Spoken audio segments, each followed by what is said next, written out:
Okay, so what we're going to start with is our phase 1 of ankle sprain rehab. I've got a TheraBand with me. You can get TheraBand online for super cheap. I tied it into a loop. And the first exercise that we're going to do, so I'm sitting on my table. At home, you'd be sitting on your bed. We're going to say my left ankle is my sprained ankle. I tend to wear my shoes with this because the shoe tends to grip the TheraBand better and vice versa. I've seen a lot of people doing this with bare feet, and the TheraBand just seems to slip right off of them. So first exercise, I've got it around the foot. I'm looping it using the other foot to kind of create the angle of resistance. So hopefully you can see that with the camera angle. And what we're going to do is very simple. We're just going to go from here, and then I am resisting outwards. And I'm holding that for a 3 count, and I'm bringing it back. Notice that the range of motion is just coming from my ankle. What we don't want to do, a lot of people will kind of, if you see my knee in this, my knee is moving with it, you should look at your knee while this is happening, and your knee should not be moving. So this is your range. Out, hold it for a second or two, and back. Out, hold it for a second or two, and back.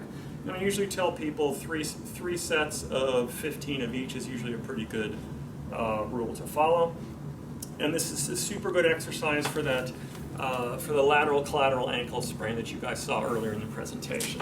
Now, just to add a little note here, if you sprained your ankle the other way, if you sprained the deltoid ligaments, which is a bit more rare, you could actually create the angle from the other side like this, and you could slightly kind of go down and in. So notice what my left foot and ankle are doing, down and in.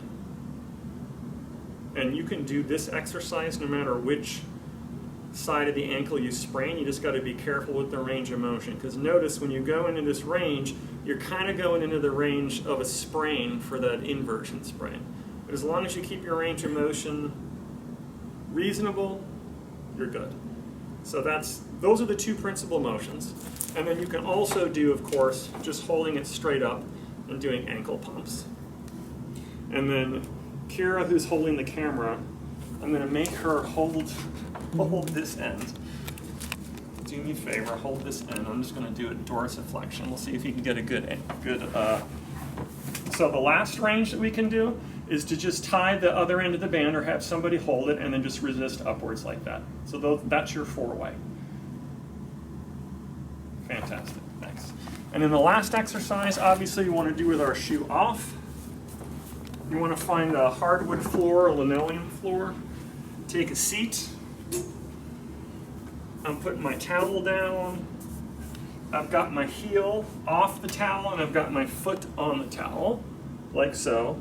And then what I'm going to do is I'm just going to gather. And what I usually do is I do usually 20 pulls. So I go 1, 2, 3, 4, 5. I'm trying to get this towel to go underneath my foot. And this will really feel like the underside of your foot is working. So I'm using my toes to pull.